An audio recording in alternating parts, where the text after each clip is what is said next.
ಓಂ ಶಾಂತಿ. ಇವತ್ತಿನ ವಿಷಯ ಸಫಲತಾ ಮೂರ್ತಿ. ಮೂರ್ತಿ ಏನು ಅಂತ ಒಂದು ವಾರದಿಂದ ನಾವು ಚರ್ಚೆಯನ್ನ ಮಾಡಿದ್ದೀವಿ. ಬಾಬನಿಗೆ ಎಷ್ಟು ಥ್ಯಾಂಕ್ಸ್ ಹೇಳಬೇಕು ಅಂತಂದ್ರೆ, ಆ ಸಬ್ಜೆಕ್ಟ್ ಅನ್ನು ಬಾಬಾ ಎಷ್ಟು ಸುಂದರವಾಗಿ ತೆಗೆದುಕೊಂಡು ಬರ್ತಾರೆ ಅಂತ. ಎಲ್ಲಾ ಮೂರ್ತಿಯನ್ನ ಮಾತಾಡ್ತಾ ಮಾತಾಡ್ತಾ ಬಾಬಾ ಏನ್ ಹೇಳ್ತಾರೆ, ಇಲ್ಲಿಯವರೆಗೆ ನೀವು ಯಾವ ಮೂರ್ತಿಯ ಬಗ್ಗೆ ಚರ್ಚೆಯನ್ನ ಮಾಡಿದಿರೋ ಅದು ಈಶ್ವರಿ ಸೇವೆಯಲ್ಲಿ ಇರಬೇಕಾದ್ರೆ ನಿಮ್ಮ ತನು ಮನವನ್ನ ಭಗವಂತನಿಗೆ ಅರ್ಪಣೆ ಮಾಡಿದೆ. ಸಾಕ್ಷಾತ್ಕಾರ ಮೂರ್ತಿ ಇರಬಹುದು, ಆಧಾರ ಮೂರ್ತಿ ಇರಬಹುದು, ಉದ್ಧಾರ ಮೂರ್ತಿ ಇರಬಹುದು ಅಲ್ವಾ. ಆದ್ರೆ ಮಕ್ಕಳೇ, ದಿನದಲ್ಲಿ ಕರ್ಮನೂ ಮಾಡ್ಬೇಕಲ್ವಾ, ಲೌಕಿಕ ಜವಾಬ್ದಾರಿನೂ ಇದೆ ಅಲ್ವಾ, ಅಲೌಕಿಕ ಪಾತ್ರನೂ ಕೂಡ ಇರ್ಬೇಕಲ್ವಾ. ಆ ಕರ್ಮ ಮಾಡುವಂತ ಸಮಯದಲ್ಲಿ ಈ ಮೂರ್ತಿಯ ಸ್ವರೂಪವನ್ನ ಹೇಗೆ ಧಾರಣೆ ಮಾಡೋದು, ಕರ್ಮ ಮಾಡಬೇಕಾದ್ರೆ. ನಾನು ಯೋಗದಲ್ಲಿ ಕೂತ್ಕೊಂಡಿದ್ದೇನೆ ಸರಿ, ಜ್ಞಾನವನ್ನು ಹೇಳ್ತಾ ಇರಬೇಕಾದ್ರೆ ಸರಿ, ಅವಾಗ ನಾವು ಬಾಬನ್ ಜೊತೆಗೆ, ಈಶ್ವರಿ ವಿಶ್ವವಿದ್ಯಾಲಯದ ಜೊತೆಗೆ, ಈಶ್ವರಿ ಪರಿವಾರದ ಜೊತೆಗೆ, ಈಶ್ವರಿಯ ಜ್ಞಾನದ ಜೊತೆಗೆ, ಆ ನಶೆ ಜೊತೆಗೆ, ಉಮಂಗ ಉತ್ಸಾಹದ ಜೊತೆಗೆ ನಾವು ಕನೆಕ್ಟ್ ಆಗಿರ್ತೀವಿ. ಆ ಜೋಶಿಗೆ ತಕ್ಕ ಹಾಗೆ ವೈಟ್ ಡ್ರೆಸ್ ಇರ್ತದೆ, ಬ್ಯಾಡ್ಜ್ ಇರ್ತದೆ, ಜೊತೆಲಿ ಬೇರೆ ಬೇರೆ ಆತ್ಮಗಳಿರ್ತಾರೆ, ಅವರ ಒಂದು ಖುಷಿ ಉಮಂಗ್ ಉತ್ಸಾಹ ನಮ್ಮ ಜೊತೆಲಿ ಇರ್ತದೆ. ಆದ್ರೆ ಕರ್ಮ ಕ್ಷೇತ್ರದಲ್ಲಿ ಇರಬೇಕಾದ ನಾನು ಮೂರ್ತಿ ಆಗೋದು ಹೇಗೆ? ಆದ್ಮೇಲೆ ನಾವೆಲ್ಲ ಯಾರು? ಓಕೆ, ಆತ್ಮ ಎಲ್ಲಿದೆ? ಐತೆ ಅಲ್ವಾ. ಭ್ರಕೂಟೆಯಲ್ಲಿ ಇದ್ದು ಯಾವಾಗ ಆತ್ಮ ಎಚ್ಚರಾವಸ್ಥೆಯಲ್ಲಿ ಬರ್ತದೋ, ಅದು ಸ್ವಪ್ನಾವಸ್ಥೆನೂ ಇರಬಹುದು ಅಥವಾ ಎಚ್ಚರಾವಸ್ಥೆನೂ ಇರಬಹುದು. ಈ ಪ್ರಪಂಚದಲ್ಲಿ ನಾನು ಇದ್ದೇನೆ ಹೇಳುವಂತ ಯಾವಾಗ ನಿಮ್ಗೆ ಸ್ಮೃತಿ ಬರುತ್ತೋ, ಸ್ಮೃತಿ ಅಂದ್ರೆ ಗೊತ್ತಾಯ್ತಾ? ರಾತ್ರಿ ನಿಮ್ಗೆ ಗಾಢ ನಿದ್ದೆಯಲ್ಲಿ ಇದ್ದಾಗ ನೀವು ಸ್ತ್ರೀ ಅಂತ ತಿಳ್ಕೊಳ್ತಿರೋ, ಪುರುಷ ಅಂತ ತಿಳ್ಕೊಳ್ತಿರೋ? ಪುರುಷ ಅಂತ. ಯಾವಾಗ ನಿದ್ದೆಯಲ್ಲಿ ಪುರುಷ ಆಗಿರ್ತೀರಾ? ನೀವು ಭಾರತ ದೇಶದವರಾಗಿರ್ತೀರಾ? ಕರ್ನಾಟಕದವರಾಗಿರ್ತೀರಾ? ಮಂಚದ ಮೇಲೆ ಮಲ್ಕೊಂಡಿದ್ದೀರಾ? ಚಳಿ ಇದೆಯಾ? ನೀವು ಕೋಟ್ಯಾಧಿಪತಿ? ಯಾರು ನೀವು? ಏನು ಗೊತ್ತಾಗಲ್ಲ, ಏನು ಗೊತ್ತಿಲ್ಲ ನಮಗೆ, ಏನೇನೇನೇನು ಗೊತ್ತಿಲ್ಲ. ಹೌದಾ? ನಿದ್ರಾವಸ್ಥೆಯಲ್ಲಿ ಸರಿ, ನಿಮ್ಮ ಶರೀರ ಕರ್ಮ ಮಾಡ್ತಾ ಇದೆ, ಉಸಿರಾಟ ನಡೀತಾ ಇದೆ, ತಿಂದಿರುವಂತ ಆಹಾರ ಜೀರ್ಣವಾಗ್ತಾ ಇದೆ, ರಕ್ತ ಸಂಚಾರ ಆಗ್ತಾ ಇದೆ. ಆದ್ರೆ ಆತ್ಮನಿಗೆ ಅದರ ಯಾವುದರ ಅರಿವು ಕೂಡ ಇರುವುದಿಲ್ಲ. ಹೌದಾ? ಓಕೆ, ಆ ವಿಷಯವನ್ನು ಬಿಟ್ಬಿಡೋಣ. ಅದು ಬಿಟ್ಟು ಎಚ್ಚರಾವಸ್ಥೆಯಲ್ಲಿ ನಾನು ಇದ್ದೇನೆ ಅಂತ ನನಗೆ ಯಾವಾಗ ಗೊತ್ತಾಗತ್ತೆ? ಎದ್ದಿದ್ದಾಗ, ಎಚ್ಚರವಾಗಿದ್ದಾಗ. ಅಂದ್ರೆ ಅವಾಗ ಮನ ಬುದ್ಧಿಯನ್ನು ನಾನು ಉಪಯೋಗ ಮಾಡ್ತಾ ಇರ್ತೇನೆ ಅಲ್ವಾ. ನಾನು ಸ್ತ್ರೀ ಇದ್ದೇನೆ, ಪುರುಷ ಇದ್ದೇನೆ ಅಂತಂದ್ರೆ ಆವಾಗ ಆತ್ಮ ಕರ್ಮೇಂದ್ರಿಯವನ್ನು ಉಪಯೋಗ ಮಾಡ್ತಾ ಇದೆ. ಅಂದ್ರೆ ಯಾವುದೇ ಕರ್ಮೇಂದ್ರಿಯವನ್ನ, ಸೂಕ್ಷ್ಮ ಅಥವಾ ಸ್ಥೂಲ ಕರ್ಮೇಂದ್ರಿಯವನ್ನ ಉಪಯೋಗ ಮಾಡಿದ ತಕ್ಷಣದಲ್ಲಿ ಅಲ್ಲಿ ಕರ್ಮ ಆಯ್ತು ಅಂತ ಲೆಕ್ಕ ಅಲ್ವಾ. ಹಾಲಿಗೆ ನೀರು ಹಾಕಿದ್ರೆ, ನೀರಿಗೆ ಹಾಲು ಹಾಕಿದ್ರೆ ಅವಾಗ ಒಂದು ಕರ್ಮ ಆಯ್ತಲ್ವಾ ಅಲ್ಲಿ. ಆ ಕರ್ಮದ ಫಲ ಬಂದೇ ಬಂತಲ್ವಾ ಅಲ್ಲಿ. ಪಾತ್ರೆ ಮೇಲೆ ಒಲೆ ಮೇಲೆ ಇಟ್ಟ ಮೇಲೆ ಅದು ಬಿಸಿ ಆಗಿ ಆಗತ್ತಲ್ವಾ. ಹಾಗೇನೆ ಕರ್ಮೇಂದ್ರಿಯಗಳನ್ನು ಉಪಯೋಗ ಮಾಡಿದ್ರಿ ಅಂತ ತಕ್ಷಣ ಅದು ಕರ್ಮ ಆಯ್ತು. ಸರಿ, ಕರ್ಮ ಆಯ್ತು ಅಂದ ಮೇಲೆ ಕರ್ಮೇಂದ್ರಿಯವನ್ನು ಉಪಯೋಗ ಮಾಡ್ತಾ ಇದೆ ಯಾರು? ಆತ್ಮ. ಯಾವ ಕರ್ಮೇಂದ್ರಿಯಗಳನ್ನ? ತನು, ಮನ, ಧನ, ಜನ. ಸರಿ ಸರಿ, ಕರ್ಮೇಂದ್ರಿಯ ಉಪಯೋಗ ಮಾಡಿದ ತಕ್ಷಣದಲ್ಲಿ ಏನಾಗ್ತದೆ? ಫಲ ಬರ್ತದೆ. ಆವಾಗ್ಲಾದ್ರೂ ಬರ್ಲಿ, ಒಂದ್ ದಿನದ ನಂತರ ಬರ್ಲಿ, ಒಂದ್ ತಿಂಗಳ ನಂತರ ಬರ್ಲಿ, ಒಂದು ವಾರ ನಂತರ ಬರ್ಲಿ, ಒಂದು ವರ್ಷದ ನಂತರ ಬರ್ಲಿ, ಫಲ ಅಂತೂ ಬಂದೇ ಬರ್ತದೆ. ಆ ಫಲ ಯಾರಿಗೆ ಸಿಗತ್ತೆ? ಆತ್ಮಕ್ಕೆ, ಮಾಲೀಕನಿಗೆ. ಯಾರು ಕಾರಣೀಕರ್ತನಾಗಿದ್ದಾನೆ ಅವನಿಗೆ ಸಿಗ್ತದೆ. ಆ ಫಲದಲ್ಲಿ ಎಷ್ಟು ವಿಧ? ಶುಭ ಫಲ, ಅಶುಭ ಫಲ, ಸಫಲ, ವಿಫಲ. ಓಕೆ, ಅಂದ್ರೆ ಒಂದು ಆತ್ಮದ ಅಕೌಂಟ್ ಜಮಾ ಆಗತ್ತೆ, ಇಲ್ಲಾಂದ್ರೆ ಮೈನಸ್ ಆಗತ್ತೆ ಅಷ್ಟೇ. ಅದು ಒಳ್ಳೇದಾಗಿದ್ರೆ ಆತ್ಮದ ಅಕೌಂಟ್ ಅಲ್ಲಿ ಏನಾಗ್ತದೆ? ಎಡಿಷನ್ ಆಗ್ತದೆ. ಅದು ಸರಿ ಇಲ್ಲ ಅಂತಂದ್ರೆ ಅದು ವಿಕರ್ಮ ಆಗ್ತದೆ, ಮೈನಸ್ ಆಗ್ತದೆ. ಎರಡು. ಓಕೆ ಸರಿ, ಹಾಗೆ ನಮ್ಮ ಜೀವನದಲ್ಲಿ ನಾವು ಮಾಡಿರುವಂತ ಕರ್ಮ ಸಫಲ ಆಗ್ಬೇಕು, ವಿಫಲ ಆಗ್ಬೇಕು? ಸಫಲ. ಸಫಲ. ಸರಿ, ಸಫಲ ಆಗಿದೆ ಅಂತ ಹೆಂಗ್ ಗೊತ್ತಾಗತ್ತೆ? ಶಾಂತಿ ಸಮಾಧಾನ ಸಿಗುತ್ತೆ. ಹಾ, ಆತ್ಮನಿಗೆ ಏನು ಬೇಕು ಸ್ಪಷ್ಟವಾಗಿ ಕೇಳಿ. ಶರೀರಕ್ಕೆ ಏನು ಬೇಕು ಅಲ್ಲ, ಶರೀರಕ್ಕೆ ಏನು ಬೇಕಲ್ಲ. ಕರ್ಮ ಮಾಡ್ತಾ ಇರುವಂತವನು ಯಾರಿಲ್ಲಿ? ಆತ್ಮ. ಆತ್ಮ. ಯಾವ್ದಕ್ಕೋಸ್ಕರ ಮಾಡ್ತಿದ್ದಾನೆ? ಶಾಂತಿ, ಸುಖ, ಸಂತೋಷ, ಆನಂದ, ನೆಮ್ಮದಿ, ಪ್ರೀತಿ, ಶಕ್ತಿ, ಗುಣಗಳು, ವಿಶೇಷತೆಗಳು, ಸಂತುಷ್ಟತೆ, ಸಂತೃಪ್ತತೆ. ಆತ್ಮನಿಗೆ ತನಗೆ ಬೇಕಾಗಿರುವಂತದ್ದು ಸಿಕ್ಕಿದಾಗ ಆತ್ಮದ ಅಕೌಂಟ್ ಅಲ್ಲಿ ಏನಾಗ್ತದೆ? ಜಮಾ. ಜಮಾ ಆಗುತ್ತೆ. ಆತ್ಮನಿಗೆ ಬೇಕಾಗಿರೋದು ಸಿಗಲಿಲ್ಲ, ಅವಾಗ ಏನಾಗ್ತದೆ? ಮೈನಸ್. ದುಃಖ ಆಗುತ್ತೆ ಅಲ್ವಾ? ಅದನ್ನೇ ದುಃಖ, ನೋವು, ಅಳು, ಟೆನ್ಷನ್ನು, ಚಿಂತೆ. ಇದು ಮೈನಸ್ಸಿನ ಒಂದು ಏನು ಉದಾಹರಣೆಗಳು, ಅನುಭವಗಳು. ವರ್ತಮಾನ ಸಮಯದಲ್ಲಿ ನಮ್ಮ ಅಕೌಂಟಲ್ಲಿ ಪ್ಲಸ್ ಜಾಸ್ತಿ ಆಗ್ತಿದ್ಯೋ ಮೈನಸ್ ಜಾಸ್ತಿ ಆಗ್ತಾ ಇದೆಯೋ? Plus minus. ಮೈನಸ್ ಅಲ್ವಾ? ಆಫೀಸಲ್ಲಿ ಹೋದ್ರು ಮೈನಸ್, ಮನೇಲಿದ್ರು ಮೈನಸ್, ಊಟ ತಿಂದ್ರು ಮೈನಸ್, ಸಂಸಾರದಲ್ಲಿದ್ರು ಮೈನಸ್, ಈಶ್ವರಿ ಪರಿವಾರದಲ್ಲಿ ಬಂದ್ರೆ ಇನ್ನೂ ಹೆಚ್ಚಿಗೆ ಮೈನಸ್. ಅಲ್ವಾ? ಕಾರಣ ನಾನು ಮಾಡುವಂತ ಕರ್ಮ ಸಫಲ ಆಗ್ತಾ ಇಲ್ಲ. ಆ ಸಫಲವಾಗ್ಬೇಕು ಅಂತಂದ್ರೆ ಈಗಿನ ಕರ್ಮ ಸಫಲ ಆಗೋದರ ಜೊತೆಗೆ ಪ್ರತಿದಿನ ನೀನು ಮಾಡುವಂತ ಸಂಪಾದನೆ, ಹಿಂದಿನ ಸಾಲವನ್ನು ನೀನೇನ್ ಮಾಡ್ಬೇಕಾಗ್ತದೆ? ತೀರಿಸಬೇಕಾಗ್ತದೆ.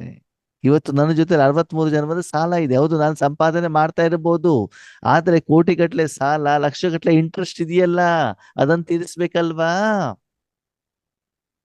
ಅದಕ್ಕೆ ಅಷ್ಟು 2,500 ವರ್ಷದ ಸಾಲ, 63 ಜನ್ಮದ ಸಾಲ, ಮುಂದಿನ 21 ಜನ್ಮಕ್ಕಾಗಿ ಕುಳಿತುಕೊಂಡು ತಿನ್ನಬೇಕು ಅಂತಂದ್ರೆ ಆ ಒಂದು ಕರ್ಮದ ಫಲ ನಿನಗೆ ಈ ಜನ್ಮದಲ್ಲಿ ಸ್ವಲ್ಪ ಸಮಯದಲ್ಲಿ ಸಿಗಬೇಕು ಅಂತಂದ್ರೆ ಆ ಸಾಧನೆಯನ್ನ ಮಗು ನೀನು ಮಾಡ್ಲಿಕ್ಕೆ ಆಗೋದಿಲ್ಲ, ಅದನ್ನು ನಾನು ಮಾತ್ರ ಮಾಡ್ಲಿಕ್ಕೆ ಸಾಧ್ಯ ಅಂತ ಯಾರು ಹೇಳ್ತಾರೆ? ಬಾಬಾ. ಪರಮಾತ್ಮ, ತಂದೆ, ದೇವರು. ಆಗ ಆ ಕರ್ಮದ ಸಮಯದಲ್ಲಿ ನೀವು ತನುಮನ ಧನವನ್ನ ಭಗವಂತನಿಗೆ ಅರ್ಪಣೆ ಮಾಡಿ ಭಗವಂತನ ಮೂಲಕ ಆ ಕರ್ಮವನ್ನು ಮಾಡಿದಾಗ ಅವಾಗ ನೀವೇನಾಗ್ತೀರಿ? ಮೂರ್ತಿ. ಏನಾಗ್ತೀರಿ ನೀವು? ಮೂರ್ತಿ. ಆ ಸ್ವರೂಪ, ಆ ಸ್ಥಿತಿಯ ಫಲನೇ ಸಫಲತೆ. ಕರ್ಮ ಮಾಡುವಂತ ಸಮಯದಲ್ಲಿ ಅಂದ್ರೆ ಅದು ಪುರುಷಾರ್ಥದ ಸಮಯ ಇರಬಹುದು, ಸೇವೆಯ ಸಮಯ ಇರಬಹುದು, ಲೌಕಿಕ ಕಾರ್ಯದಲ್ಲಿರ್ಬೋದು, ಎಲ್ಲಿ ಬೇಕಾದ್ರೂ ಇರ್ಲಿ, ಕರ್ಮೇಂದ್ರವನ್ನು ಯಾರಿಗೆ ಒಪ್ಪಿಸ್ಬೇಕು ನೀವು? ಪರಮಾತ್ಮನಿಗೆ. ಮೂರ್ತಿ ಅಂತಂದ್ರೆ ಏನು? ಮೂರ್ತಿ ಹೇಳುವಂಥದ್ದು ಭಗವಂತ ವಿಶ್ವಕ್ಕೆ ಸಣ್ಣ ಶಕ್ತಿಯನ್ನ ಕೊಡಲಿಕ್ಕೆ ಇರುವಂತ ಒಂದು ಸಾಧನ, ಭಗವಂತನ ರೆಪ್ರೆಸೆಂಟೇಟಿವ್ ಅದು ಅಲ್ವಾ? ಮೂರ್ತಿ ಏನು ಕೆಲಸ ಮಾಡಲ್ಲ, ಶರೀರ ಆತ್ಮದ ರೆಪ್ರೆಸೆಂಟೇಟಿವ್ ಅಲ್ವಾ? ಬಾಯಿ ಏನು ಮಾಡತ್ತೆ?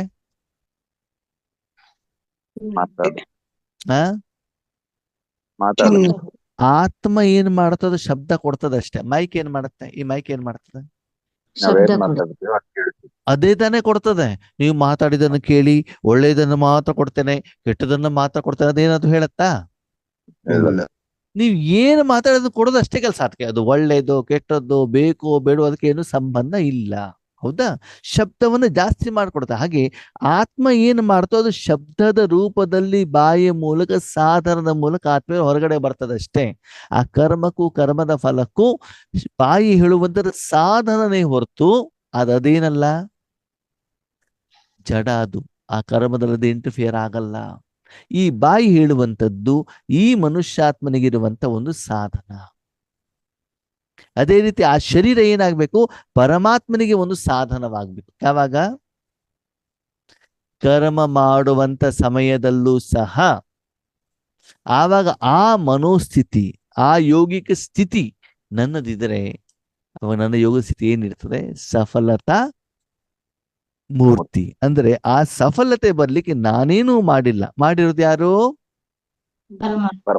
ಪರಮಾತ್ಮ. ಆ ಸಮಯದಲ್ಲಿ ಆ ತನುವನ್ನ, ಮನಸ್ಸನ್ನ, ಜೀವನವನ್ನ, ಶ್ವಾಸವನ್ನ, ಸಮಯವನ್ನ, ಸಂಕಲ್ಪವನ್ನ ಕರ್ಮವನ್ನ, ಕರ್ಮೇಂದ್ರಿಯವನ್ನ, ಕರ್ಮದ ಫಲವನ್ನೂ ಕೂಡ ನಾನು ಯಾರಿಗೂ ಅರ್ಪಣೆ ಮಾಡಬೇಕು?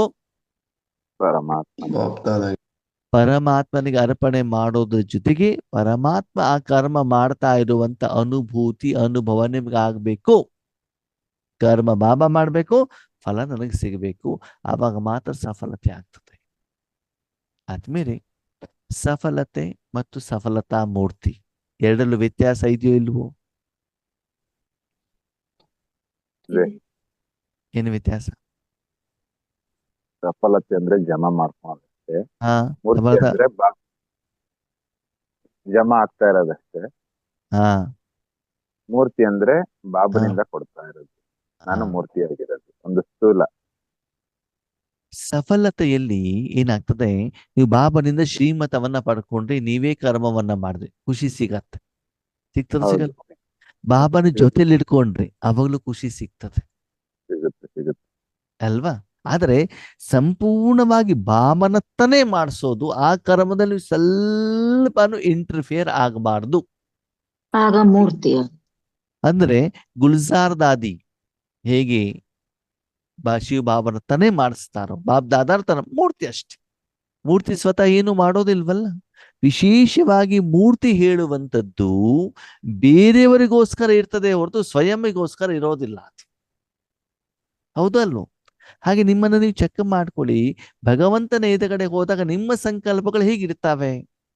ಈಗ ನಾನು ಅರ್ಧ ಗಂಟೆ ಯೋಗ ಮಾಡ್ತೇನೆ, ಭಗವಂತ ನನ್ನ ಪತಿ ಈಶ್ವರಿ ಜ್ಞಾನಕ್ಕೆ ಬರಲಿ ಸಂಕಲ್ಪ ಮಾಡಿ ನೀವು ಯೋಗವನ್ನ ಮಾಡಿದ್ರಿ. ಅವಾಗ ನೀವು ಸಫಲತಾ ಮೂರ್ತಿ ಹೌದೋ ಅಲ್ವೋ? ಅಲ್ಲ. ಯಾಕಂದ್ರೆ ಸಫಲತೆ ಸಿಗೋದಿಲ್ವಾ? ಸಿಗುತ್ತೆ. ಸ್ವಾರ್ಥ. ಸ್ವಾರ್ಥ ಆಗಿದೆ. ನೀವು ಮಾಡಿದ ಶುಭ ಭಾವನೆ, ಶುಭ ಕಾಮನೆ ಇದ್ರೂ ಕೂಡ ಅಲ್ಲಿ ಸ್ವ ಅರ್ಥ ಇದೆ, ಸ್ವಾರ್ಥ ಇದೆ. ಭಗವಂತ ಇಷ್ಟು ಸುಂದರವಾದ ಮಾತನ್ನು ಹೇಳ್ತಾರಂತಂದ್ರೆ, ನೀವು ಯಾವಾಗ ಬೇರೆಯವರಿಗೆ ಶಕ್ತಿಯನ್ನ ಕೊಡಲಿಕ್ಕೆ, ಈಶ್ವರ ಜ್ಞಾನವನ್ನು ಕೊಡಲಿಕ್ಕೆ ನಿಮಿತ್ತರಾಗ್ತಿರೋ, ಆಟೋಮೆಟಿಕಲಿ ಆ ಆತ್ಮನಿಗೂ ಕೂಡ ಆ ಶಕ್ತಿ ಸಿಗ್ತದೆ. ಆವಾಗ ಅವರು ಕೂಡ ಭಗವಂತನ ಮಗು ಆಗ್ತಾರೆ. ಒಂದು ವೇಳೆ ಭಗವಂತನ ಮಗು ಆಗದಿದ್ರೂ ಕೂಡ ನಿಮ್ಗೆ ಅಪೋಸಿಷನ್ ಇರೋದಿಲ್ಲ, ನಿಮ್ಮ ಅಕೌಂಟ್ ಸೆಟ್ಲ್ಮೆಂಟ್ ಆಗ್ತದೆ. ನೀವು ಮಾಡುವಂತ ಕಾರ್ಯಕ್ಕೆ ಅವರು ಮಧ್ಯದಲ್ಲಿ ವಿಘ್ನವನ್ನ ಹಾಕೋದಿಲ್ಲ. ಓಕೆನಾ?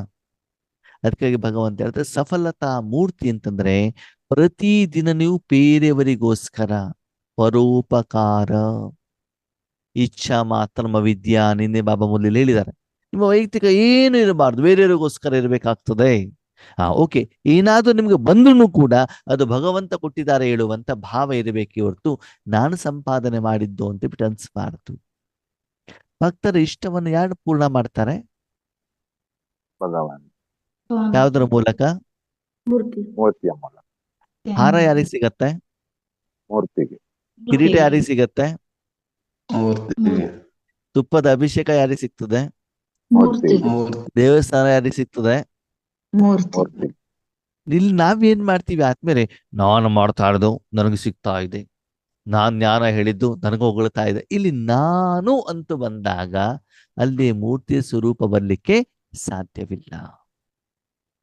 ಇನ್ನೊಂದು ಗೊತ್ತಿರ್ಲಿ, ಬಾಬನ ಜೊತೆಲಿ ಇಟ್ಕೊಂಡು ಬಾಬನ ಶ್ರೀಮತವನ್ನ ಪಡ್ಕೊಂಡು ನೀವು ಕರ್ಮವನ್ನ ಮಾಡಿದಾಗಲೂ ಕೂಡ ಮನಸ್ಸು ಹಗುರವಾಗಿರ್ತದೆ, ಖುಷಿಯಾಗಿರ್ತದೆ, ಆನಂದವಾಗಿರ್ತದೆ. ಆದ್ಮೇಲೆ ದೇವಸ್ಥಾನಕ್ಕೆ ಬಂದಾಗ ಭಕ್ತ ಖುಷಿಯಾಗಿರ್ತಾನೋ ಇರಲ್ವೋ? ಇರ್ತಾರೆ. ಸರಿ. ಬ್ರಾಹ್ಮಣ ಖುಷಿಯಾಗಿರ್ತಾನೋ ಇರಲ್ವೋ? ಇರ್ತಾರೆ. ಇಬ್ಬರು ಇರೋದೆಲ್ಲಿ? ದೇವಸ್ಥಾನದಲ್ಲಿ. ಅವಾಗ ಅವರಿಬ್ಬರಿಗೂ ಭಗವಂತನ ಶಕ್ತಿ ಅನುಭವ ಆಗತ್ತೋ ಆಗಲ್ವೋ? ಆಗುತ್ತೆ. ಇಬ್ರಲ್ಲಿ ಖುಷಿ ಇರೋರು ಯಾರು? ಇಬ್ಬರಿಗೂ ಖುಷಿ ಬರುತ್ತೆ. ಇಬ್ರದ್ದು ಪರ್ಸೆಂಟೇಜ್ ಒಂದೇ ರೀತಿ ಇದೆಯಾ? ಇಲ್ಲ. ಪರ್ಸೆಂಟೇಜ್ ಯಾರ್ದು ಜಾಸ್ತಿ ಇದೆ? ಬ್ರಾಹ್ಮಣ. ಬ್ರಾಹ್ಮಣ ಹೆಚ್ಚಿನ ಸಮಯ ಭಗವಂತನ ಜೊತೆಗಿದ್ದಾನೆ. ಸರಿ. ಹೌದು. ಹಾಗೆ ಭಕ್ತನೂ ಇದ್ದಾನೆ, ಬ್ರಾಹ್ಮಣ ಇದ್ದಾನೆ, ಅಲ್ಲಿ ಮೂರ್ತಿನೂ ಇದೆ. ಓಕೆ, ಮೂರ್ತಿನೂ ಕೂಡ ಈಶ್ವರೀಯ ಕಾರ್ಯನೇ ಮಾಡ್ತಾ ಇದೆ. ಗೊತ್ತಿರ್ಲಿ ನಿಮಗೆ, ಮೂರ್ತಿ ಭಗವಂತ ಅಲ್ಲ. ಮೂರ್ತಿನೂ ಕೂಡ ಯಾರು ಕೆಲಸ ಮಾಡ್ತಿದೆ? ಭಗವಂತನ. ಭಕ್ತನು ಭಗವಂತನಿಗೋಸ್ಕರ ಬಂದಿದ್ದಾನೆ, ಬ್ರಾಹ್ಮಣನು ಕೂಡ ಈಶ್ವರನ ಕಾರ್ಯವನ್ನೇ ಮಾಡ್ತಿದ್ದಾನೆ, ಮೂರ್ತಿನೂ ಕೂಡ ಈಶ್ವರ್ಯ ಕಾರ್ಯನೇ ಮಾಡ್ತಾ ಇದೆ. ಅದ ಫಲ ಯಾರಿಗೆ ಜಾಸ್ತಿ? ಮೂರ್ತಿ. ಮೂರ್ತಿ ಭಕ್ತನಿಗಿಂತ ಬ್ರಾಹ್ಮಣ ಶ್ರೇಷ್ಠ, ಬ್ರಾಹ್ಮಣನಿಗಿಂತ ಮೂರ್ತಿ ಮೂರ್ತಿ ಶ್ರೇಷ್ಠ. ಆದರೆ ಪ್ರತಿ ಹಂತದಲ್ಲೂ ಕರ್ಮವನ್ನ ಕಡಿಮೆ ಯಾರು ಮಾಡ್ತಿದ್ದಾರೆ? ಮೂರ್ತಿ. ಮೂರ್ತಿ ಅಲ್ವಾ? ಭಕ್ತ ತುಂಬಾ ಕಷ್ಟಪಟ್ಬಿಟ್ಟು ತಗೊಂಡು ಬರ್ತಾನೆ, ಓಕೆ, ಬ್ರಾಹ್ಮಣನಿಗೂ ದಕ್ಷಿಣೆ ಸಿಗ್ತದೆ. ಅದ ಮೂರ್ತಿ ಸಂಪೂರ್ಣ ಸಮರ್ಪಣೆ ಆಗಿರ್ತದೆ ಪರಮಾತ್ಮನಿಗೆ. ಡೈರೆಕ್ಟ್ ಆಗಿ ಫಲ ಮೂರ್ತಿಗೆ ಸಿಗ್ತಾ ಇರ್ತದೆ. ಅದಕ್ಕೆ ನಿಮ್ಮನ್ನು ನೀವು ಚೆಕ್ ಮಾಡ್ಕೊಳ್ಳಿ. ಭಗವಂತನ ಎದುರುಗಡೆ ಹೋದಾಗ ಅದನ್ನು ಬೇಕು ಇದನ್ನು ಬೇಕು ಅಂದ್ರೆ ಬೇಡದ್ರೆ ನೀವ್ಯಾರು? ಭಕ್ತರು. ಭಕ್ತರು. ಈಶ್ವರಿ ಜ್ಞಾನವನ್ನು ಹೇಳ್ತಾ ಇದ್ದೇನೆ, ನಾನು ಏನ್ ಮಾಡ್ತಿದ್ದೇನೆ, ಚಿತ್ರ ಪ್ರದರ್ಶನ ಮಾಡ್ತಾ ಇದ್ದೇನೆ, ಕಸ ಗುಡಿಸ್ತಾ ಇದ್ದೇನೆ, ಬಾಬನ ಮನೇಲಿ ಭೋಗ ಇಡ್ತಾ ಇದ್ದೇನೆ, ಟೋಲಿ ರೆಡಿ ಮಾಡ್ತಾ ಇದ್ದೇನೆ, ಈಶ್ವರಿ ಯಜ್ಞಕ್ಕೆ ಧನವನ್ನ ಕೊಟ್ಟಿದ್ದೇನೆ, ನಾನು ಯಾರು? ಬ್ರಾಹ್ಮಣ. ನಾನು ಸುಮ್ನೆ ನಿಮಿತ್ತವಾಗಿ ಕುತ್ಕೊಂಡಿದ್ದೆ, ಎಲ್ಲ ಬಾಬಾ ಮಾಡ್ತಿದ್ದಾರೆ, ನೀವ್ಯಾರು? ಮೂರ್ತಿ ಮೂರ್ತಿ. ನಿಮ್ಮ ಸ್ಟೇಜ್ ಅನ್ನು ಚೆಕ್ ಮಾಡ್ಕೊಳ್ಳಿ. ಮೊದಲು ಈ ಸ್ಟೇಜ್ ಅನ್ನ ನೀವು ತಪಸ್ಸಿಗಂತ ಕುತ್ಕೊಳ್ತಿರಲ್ಲ, ಆವಾಗ ತಂದ್ಕೊಳ್ಳಿ. ಆಮೇಲೆ ನಿಧಾನಕ್ಕೆ ಆ ಫಾರ್ಮುಲಾವನ್ನ ಎಲ್ಲ ಹಂತದಲ್ಲೂ ಕೂಡ ಸದಾ ಪ್ರತಿಕರ್ಮದಲ್ಲೂ ತರ್ತಾ ಹೋಗಿ. ಅವಾಗ ನೀವೇನಾಗ್ತೀರಿ? ಸಫಲತಾ. ಮೂರ್ತಿ. ಭಕ್ತನಾಗದೇನೆ ಬ್ರಾಹ್ಮಣನಾಗ್ಲಿಕ್ಕೆ ಸಾಧ್ಯ ಇಲ್ಲ, ಬ್ರಾಹ್ಮಣನಾಗದೇನೆ ಮೂರ್ತಿ ಆಗ್ಲಿಕ್ಕೆ ಸಾಧ್ಯವಿಲ್ಲ. ನಿಮ್ಮ ಯೋಗದ ಲೇವಲ್, ಕರ್ಮದ ಲೇವಲ್ ಅನ್ನ ಯಾರು ಚೆಕ್ ಮಾಡ್ಕೊಳ್ಬೇಕು? ಸ್ವಯಂ.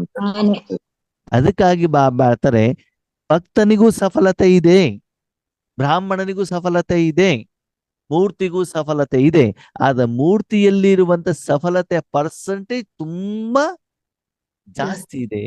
ಆ ಮೂರ್ತಿಯನ್ನೇ ಎದುರುಗಡೆ ಭಕ್ತರು ಪರಮಾತ್ಮ ಅಂತ ಗುರುತಿಸ್ತಾರೆ, ಅವನ ಸಮಾನ ಗುರುತಿಸ್ತಾರೆ. ಯಾಕೆ? ಅವರಿಂದ ಸಫಲತೆ ಸಿಗುತ್ತೆ. ಯಾಕಂದ್ರೆ ಅಲ್ಲಿ ಮೂರ್ತಿ ಸಾಧನ ಅಷ್ಟೇ. ಮೂರ್ತಿ ಏನು? ಸಾಧನ ಅಷ್ಟೇ. ಇಲ್ಲಿ ಬ್ರಾಹ್ಮಣ ಏನ್ ಮಾಡ್ತಾನೆ? ತೆಂಗಿನಕಾಯಿ ತಗೊಂಡು ಹೋಗ್ತಾನೆ, ತೆಂಗಿನಕಾಯಿ ಹೊಡಿತಾನೆ, ಮಂತ್ರವನ್ನು ಹೇಳ್ತಾನೆ, ವಿಧಿವಿಧಾನವನ್ನು ಮಾಡ್ತಾನೆ. ಅಷ್ಟೆಲ್ಲ ಮಾಡಿದ ಮೇಲೆ ಅವನಿಗೆ ಏನ್ ಸಿಗ್ತದೆ? ದಕ್ಷಿಣ. ಫಲ ಸಿಗತ್ತೆ ಅಲ್ಲ. ಮೂರ್ತಿಗೇನು? ಸುಮ್ಮನೆ ಕುಂತ್ರಾಯ್ತು. ಹಾಗೆ ರಾಜಯೋಗದಲ್ಲಿ ಹೀಗೆ ಇದನ್ನ ಚೆಕ್ ಮಾಡೋದು ಹೇಗೆ ಆತ್ಮೀಯರೇ? ನಾನು ಭಕ್ತನಾಗಿದ್ದೇನಾ, ಬ್ರಾಹ್ಮಣನಾಗಿದ್ದೇನಾ, ಮೂರ್ತಿ ಆಗಿದ್ದೇನೆ, ಚೆಕ್ ಮಾಡೋದು ಹೇಗೆ? ಓಕೆ, ನೀವು ಭಗವಂತನ ಎದುರುಗಡೆ ಬೇಡ್ತಾ ಇದ್ದೀರಿ ಅಂತಂದ್ರೆ ಭಕ್ತರು ಅಂತ ಹೇಳಿದ್ರು. ಬ್ರಾಹ್ಮಣನಾದಾಗ ಈಶ್ವರಿ ಜ್ಞಾನವನ್ನು ನೀವು ಹೇಳ್ತಾ ಇದ್ದೀರಿ, ಪಾಂಪ್ಲೆಟ್ಸ್ ಅನ್ನ ಕೊಡ್ತಾ ಇದ್ದೀರಿ, ಸ್ಥೂಲವಾದ ಸೇವೆಯನ್ನ ಮಾಡ್ತಿದ್ದೀರಿ, ಇದು ಬ್ರಾಹ್ಮಣ. ವಿಶೇಷವಾಗಿ ಮೂರ್ತಿಯ ಸ್ಟೇಜ್ ಯಾವಾಗ ಬರ್ತಾರೆ ಅಂತಂದ್ರೆ ಯೋಗಕ್ಕಂತ ಕುತ್ಕೊಂಡಾಗ ಏನಿರಬಾರ್ದು ನಿಮ್ಮ ಮನಸ್ಸಿನಲ್ಲಿ, ಕೇವಲ ಭಗವಂತನ ಶಕ್ತಿ ಮಾತ್ರ ಹೋಗ್ತಾ ಇದೆ. ಅವಾಗ ನಿಮ್ ಸ್ಟೇಜ್ ಯಾವುದು? ಮೂರ್ತಿ. ಅವಾಗ ನೀವೇನೋ ಮಾಡ್ತಿದೀವಿ ಅಂತ ನಿಮ್ಗೆ ಅನ್ಸಬಾರ್ದು. ಯಾರ ಮಾಡ್ತಾ ಇದ್ದಾರೆ? ಭಗವಂತ ನಿಮ್ಮ ತನುವಿನ ಮೂಲಕ, ಮನಸ್ಸಿನ ಮೂಲಕ ಯಾರಿಗೆ ಏನು ಬೇಕೋ ಅದನ್ನು ಕೊಡುವಂತ ಕಾಯಕವನ್ನ, ಕೆಲಸವನ್ನ, ಕರ್ತವ್ಯವನ್ನು ಮಾಡ್ತಾ ಇದ್ದಾರೆ ಅಂತ ನಿಮ್ಗೆ ಅನ್ಸ್ಬೇಕು. ಆ ಕರ್ಮದ ಫಲ ಎಷ್ಟು ನಿಮ್ಗೆ ಸಫಲತೆ ಕೊಡುತ್ತೆ ಅಂತಂದ್ರೆ, ಆ ಸೇವೆ ಮಾಡಿದ ಮೇಲೆ ಮನಸ್ಸು ತುಂಬಾ ಹಗೂರವಾಗಿರ್ತದೆ. ಹೇಗೆ ಇಂಜೆಕ್ಷನ್ ತಗೊಂಡಾಗ ಫಾಸ್ಟ್ ಆಗಿ ಬೆವರು ಬಂದು ತಕ್ಷಣದಲ್ಲಿ ಜ್ವರ ಕಡಿಮೆ ಆಗಿದ್ದು ಗೊತ್ತಾಗತ್ತೋ, ಹಾಗೆ ತುಂಬಾ ಲೈಟ್ ಆಗಿರ್ತದೆ. ಯಾಕಂದ್ರೆ 100% ಅಲ್ಲಿ ಯಾರಿರ್ತಾರೆ? ಪುರುಷಾರ್ಥಕ್ಕೆ, ಸೇವೆಗೆ ಭಗವಂತ ಇರ್ತಾರೆ. ಅದ ಫಲ ಮಾತ್ರ ನಿಮ್ಗೆ ಸಿಗ್ತಾ ಇರ್ತದೆ. ಅದಕ್ಕಾಗಿ ನಿಧಾನಕ್ಕೆ ನಾವ್ ಯಾವ ಕಡೆ ಹೋಗ್ತಾ ಇರ್ಬೇಕು? ಭಕ್ತನಿಂದ ಬ್ರಾಹ್ಮಣ, ಬ್ರಾಹ್ಮಣದಿಂದ ಮೂರ್ತಿ ಸ್ಟೇಜ್. ಓಕೆ, ಒಂದ್ಸಲ ನಿಮ್ ಮೂರ್ತಿ ಸ್ಟೇಜ್ ನಿಮ್ದು ಬಂತು ಅಂತ ತಿಳ್ಕೊಳ್ಳಿ, ಭಕ್ತನಾಗೋದು ಇಷ್ಟ ಆಗತ್ತಾ? ಬ್ರಾಹ್ಮಣನಾಗೋದು ಇಷ್ಟ ಆಗತ್ತಾ? ಆ ಮೂರ್ತಿಯ ಸ್ಟೇಜ್ ಅನ್ನ ಎಲ್ಲಾ ಕಡೆಗೆ ತರುವಂತ ಪ್ರಯತ್ನವನ್ನ ಮಾಡಿ. ಯಾಕಂದ್ರೆ ದಿನದಿಂದ ದಿನಕ್ಕೆ ನಮ್ಮ ಜೀವನದಲ್ಲಿ ಭಗವಂತನ ಇಂಟರ್ಫಿಯರೆನ್ಸ್ ಹೆಚ್ಚಿಗೆ ಆಗ್ತಾ ಹೋಗಬೇಕು. ಭಗವಂತನೇ ಕರ್ಮ ಮಾಡ್ತಿದ್ದ ನಮ್ಗೆ ಗೊತ್ತಾಗ್ಬೇಕು, ನನಗೆ ಗೊತ್ತಾಗ್ಬೇಕು. ಬೇರೆಯವ್ರಿಗೆ ಗೊತ್ತಾಗುತ್ತೋ ಬಿಡುತ್ತೋ ಅದು ಬೇಡ ಆತ್ಮೀಯರೇ, ಅದು ಗೊತ್ತಾಗೋದು ಇಲ್ಲ ಬೇರೆಯವರಿಗೆ. ಯಾಕಂದ್ರೆ ಭಗವಂತ ನಿರಾಕಾರ ಅಲ್ವಾ? ಓಕೆ, ನೀವು ನಿಮ್ಮ ಪತಿಯನ್ನು ಎಷ್ಟು ಪ್ರೀತಿ ಮಾಡ್ತಿದ್ದೀರಿ ಅಂತ ಯಾರಿಗೆ ಗೊತ್ತಾಗ್ತದೆ? ನಮ್ಗೆ ಗೊತ್ತಾಗ. ನಿಮ್ಮ ಅಪ್ಪನಿಗೆ ಗೊತ್ತಾಗತ್ತಾ? ಗೊತ್ತಾಗಲ್ಲ. MRI ಸ್ಕ್ಯಾನಿಂಗ್ ರಿಪೋರ್ಟ್ ಅಲ್ಲಿ ಗೊತ್ತಾಗತ್ತಾ? ಗೊತ್ತಾಗಲ್ಲ. ನಮ್ಗೆ ತಾನೇ ಗೊತ್ತಿರುತ್ತೆ ಪಕ್ಕದವ್ರ ಜೊತೆಗೆ ನಮ್ಗೆ ಗೌರವ ಏನಿದೆ, ಪ್ರೀತಿ ಏನಿದೆ, ಜಗಳ ಎಷ್ಟಿದೆ, ಡಿಫ್ರೆನ್ಸ್ ಆಫ್ ಒಪಿನಿಯನ್ ಏನಿದೆ, ನಮ್ಗೆ ಗೊತ್ತಿದೆ ತಾನೇ ಯಾವ ರೀತಿ ಇದೆ ಅಂತ ಹೇಳ್ಬಿಟ್ಟು ಅಲ್ವಾ? ನೋಡಿ ಎಷ್ಟು ಮಜಾ ಗೊತ್ತಾ? ನಾವು ಬಾಬನಿಗೆ ಎಷ್ಟೆಲ್ಲ ನಿಂದನೆ ಮಾಡ್ತೀವಿ, ಆದ್ರೆ ಭಗವಂತನಿಗೆ ನಮ್ಮ ಬಗ್ಗೆ ಏನಿದೆ ಮನಸ್ಸಿನಲ್ಲಿ? ಪ್ರೀತಿಯ ಭಾವ. ಪ್ರೀತಿ ಇದೆಯಲ್ಲ, ಗೌರವ ಇದೆಯಲ್ವಾ. ಅದಕ್ಕಾಗಿ ನಾವು ಎಷ್ಟು ನಿಂದನೆ ಮಾಡಿದ್ರು ಪ್ರತಿದಿನ ಬೆಳಿಗ್ಗೆ ಬಂದ್ಬಿಟ್ಟು ನಮ್ಗೆ ಇಷ್ಟು ಚೆನ್ನಾಗಿ ಜ್ಞಾನವನ್ನು ಹೇಳ್ತಾರೆ, ಪಾಲನೆಯನ್ನ ಮಾಡ್ತಾರೆ, ಶಕ್ತಿಯನ್ನ ತುಂಬ್ತಾರೆ. ನಾವು ಎಷ್ಟು ಸಲ ಬೈತೀವಿ, ಅವ ನೀನು ಹೇಳಿದ ಮಾತು ಮಾಡಿಕೊಟ್ಟೇ ಇಲ್ಲ ನೀನು. ಅದು ಕೂಡ ಭಗವಂತ ಏನು ಬೇಜಾರು ಮಾಡ್ಕೊಳ್ಳಲ್ಲ. ಮತ್ತೆ ಬಂದ್ಬಿಟ್ಟು ಮಧುರ ಮಕ್ಕಳೇ ಅಂತಾನೆ ಹೇಳ್ತಾರೆ. ನೀನೆ ಬೈದಿರೋ ಮಕ್ಕಳೇ ಅಂತ ಹೇಳ್ತಾರ? ಸಿಟ್ಟು ಮಾಡಿರೋ ಮಕ್ಕಳೇ ಅಂತ ಇಲ್ಲ. ಹೇಳ್ತಾರ? ನೀವು ಸಿಟ್ಟು ಮಾಡ್ದೆ ಅಂತ ಅವ್ರು ಸಿಟ್ಟು ಮಾಡ್ತಾನ? ಇಲ್ಲ ಅಲ್ವಾ? ಅದಕ್ಕಾಗಿ ಭಗವಂತ ಹೇಳ್ತಾನೆ ಮೂರ್ತಿ ಅಂತಂದ್ರೆ ಎದುರುಗಡೆಗೆ ಏನು ಕರ್ಮದ ಫಲ ಬರುತ್ತೋ ಅದಕ್ಕೂ ಮೂರ್ತಿಯಾಗಿ, ಕರ್ಮ ಮಾಡ್ಬೇಕಾದ್ರೆ ಮಾತ್ರ ಮೂರ್ತಿ ಆಗ್ಬಿಟ್ಟು ಫಲ ಬರ್ಬೇಕಾದ್ರೆ ಹಾ ಅಂತ ಸ್ವೀಕಾರ ಮಾಡ್ಬಿಟ್ಬಿಡಿ. ಸ್ವೀಕಾರ ಮಾಡ್ಬಿಟ್ಟು ಅಲ್ಲಿ ಏನಾಗ್ಬಿಡ್ತದೆ? ಖಾಲಿ ಆಗ್ಬಿಡ್ತದೆ. ಸರಿನಾ? ಇವಾಗ ಏನು ಶೃಂಗಾರ ಮಾಡೋದು ಕೂಡ ಒಂದೇ ರೀತಿ. ಈ ಗುಲ್ಜಾರ್ ದಾದಿಯವ್ರನ್ನ ನೋಡಿದೀರಾ?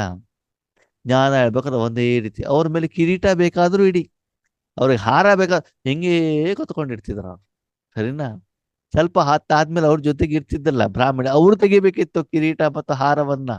ಸಣ್ಣ ಹಾಗೆ ಅವ್ರಿಗೆ ಯಾವುದೇ ಆಸಕ್ತಿ ಇಲ್ಲ, ಅಂತರ್ಮುಖಿ, ಬಾಬಾ ನೆನಪ ಮಾತ್ರ. ಸರಿನಾ? ಹಾಗೆ ಇಲ್ಲಿ ಬಾಬಾ ಹೇಳ್ತಾರೆ ದಿನದಿಂದ ದಿನಕ್ಕೆ ನಿಮ್ಮ ಸ್ಥಿತಿ ಯಾವ್ದು ಕಡೆ ಹೋಗ್ಬೇಕು? ಮೂರ್ತಿಯ ಸ್ಟೇಜು. ಆದರೆ ಮೂರ್ತಿಗೆ ಹೋಗಿದೆ ಅಂತ ಅಷ್ಟೇ ಅಲ್ಲ, ಆ ಸಫಲತೆಯ ಅನುಭವ ನಿಮ್ಗೆ ಆಗ್ತಾ ಇರಬೇಕಾಗ್ತದೆ. ಇಷ್ಟು ದಿನದವರೆಗೆ ಬಾಬಾ ಯಾವ್ಯಾವ ಮೂರ್ತಿಯ ಶಬ್ದವನ್ನ ನಿಮಗೆ ತಿಳಿಸಿದಾರೋ ಅದೇ ರೀತಿ ವಿಧಿವಿಧಾನವನ್ನ ಕರ್ಮ ಕ್ಷೇತ್ರದಲ್ಲೂ ನೀವು ತೊಡಗಿಸಿಕೊಂಡಾಗ ಅವಾಗ ಈಶ್ವರಿ ಸೇವೆನೂ ಆಗ್ತಾ ಇರ್ತದೆ, ಕರ್ಮನೂ ಆಗ್ತಾ ಇರ್ತದೆ. ಆ ಕರ್ಮದ ಸಮಯದಲ್ಲಿ ಪ್ರತ್ಯಕ್ಷ ಫಲ, ಸಫಲತೆಯ ಅನುಭವ ಆಗ್ತಾ ಇರ್ತದೆ. ಅಂದ್ರೆ ಕರ್ಮದಲ್ಲಿ ನಾನು ಯಾರನ್ನು ಉಪಯೋಗ ಮಾಡ್ತಾ ಇದ್ದೇನೆ? ಪರಮಾತ್ಮ ಯಾವ ರೀತಿಯಲ್ಲಿ? ಯಾವ ರೀತಿಯಲ್ಲಿ? ಮೂರ್ತಿಯ ಸ್ವರೂಪದಲ್ಲಿ. ಮೂರ್ತಿಯ ಸ್ವರೂಪದಲ್ಲಿ ಅವನನ್ನು ನಾನೇನ್ ಮಾಡ್ತೇನೆ? ಉಪಯೋಗ ಮಾಡ್ತಾ ಇದ್ದಾನೆ. ಅದಕ್ಕಾಗಿ ಬಾಬಾ ಹೇಳ್ತಾರೆ ಸಫಲತಾ ಮೂರ್ತಿಗಳಾಗಿ. ಕೇವಲ ಸಫಲತೆ ಅಷ್ಟೇ ಅಲ್ಲ, ಏನಾಗ್ಬೇಕು? ಸಫಲತಾ ಮೂರ್ತಿ. ಮೂರ್ತಿಗಳಾಗ್ಬೇಕು. ಸಂಪೂರ್ಣವಾಗಿ ಒಂದು ನಾವು ಸಾಧನವಾಗಿರಬೇಕಾಗ್ತದೆ. ಅವಾಗ ಪ್ರತಿಯೊಂದು ಹಂತದಲ್ಲೂ, ಪ್ರತಿಯೊಂದು ಸೆಕೆಂಡಲ್ಲೂ ಎಷ್ಟು ಖುಷಿ, ಆನಂದ, ಪ್ರೀತಿ. ಅವಾಗ ನಿಮ್ಗೆ ಏನ್ ಅನ್ಸುತ್ತೆ ಗೊತ್ತಾ ಆದ್ಮೇಲೆ? ಯೋಗ ಬೇರೆ, ತಪಸ್ಸು ಬೇರೆ, ರಾಜಯೋಗ ಬೇರೆ, ಪುರುಷಾರ್ಥ ಬೇರೆ, ಸೇವೆ ಬೇರೆ ಅಂತ ಅನ್ಸೋದೇ ಇಲ್ಲ. ಕರ್ಮ ಮಾಡ್ತಾ ಇರ್ಬೇಕಾದ್ರೂ ಕೂಡ ಮನಸ್ಸೇನಾಗಿರ್ತದೆ? ಹಗುರವಾಗಿ. ಈಗ ಪ್ರಶ್ನೆ, ಬಾಬಾ ನನ್ನ ಯಾವ್ಯಾವ ಸಮಯದಲ್ಲಿ ಸಫಲತಾ ಮೂರ್ತಿಯಾಗಿ ನಾವು ಉಪಯೋಗ ಮಾಡ್ಕೊಳ್ಬೇಕು, ಯಾವ್ದ್ರಲ್ಲಿ ಉಪಯೋಗ ಮಾಡ್ಕೊಳ್ಬಾರ್ದು? ಪ್ರತಿಯೊಂದು ಕರ್ಮದಲ್ಲೂ ಉಪಯೋಗ ಮಾಡ್ಕೋಬೇಕು. ಸರಿ, ನಿಮ್ ಮನೇಲಿ ಕಸ ಗುಡಿಸ್ತಾ ಇದ್ದೀರಿ, ಅವಾಗ ಬಾಬಾ ನನ್ನ ಸಫಲತಾ ಮೂರ್ತಿಲಿ ಉಪಯೋಗ ಮಾಡ್ಕೊಳ್ಬೇಕಾ?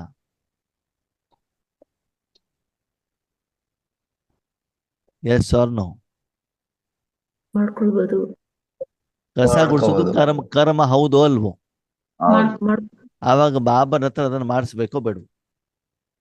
ಮಾಡಿಸ್ಬೇಕು. ನೋಡಿ, ಮತ್ತೊಬ್ಬ ಜ್ಯೋತಿ ಅಂತ ಹೇಳ್ಬೇಡಿ. ಮೂರ್ತಿ ಬೇರೆ, ಜ್ಯೋತಿಯಲ್ಲಿ ಇಟ್ಕೊಳ್ಳೋದು ಬೇರೆ. ಮೂರ್ತಿಲಿ ಬಾಬನ ಹತ್ರನೇ ನಾವು ಮಾಡಿಸ್ತಾ ಇದ್ದೀವಿ. ನಾವ್ ಯಾವ್ದ್ರ ಬಗ್ಗೆ ಚರ್ಚೆ ಮಾಡ್ತಿದ್ದೀವಿ? ಜೊತೆಯಲ್ಲಿ ಇಟ್ಕೊಳ್ಳೋ ಬಗ್ಗೆ ನಾವು ಮಾತಾಡ್ತಾ ಇಲ್ಲ. ನಾವು ಮಾತಾಡ್ತಿರೋದೇನು?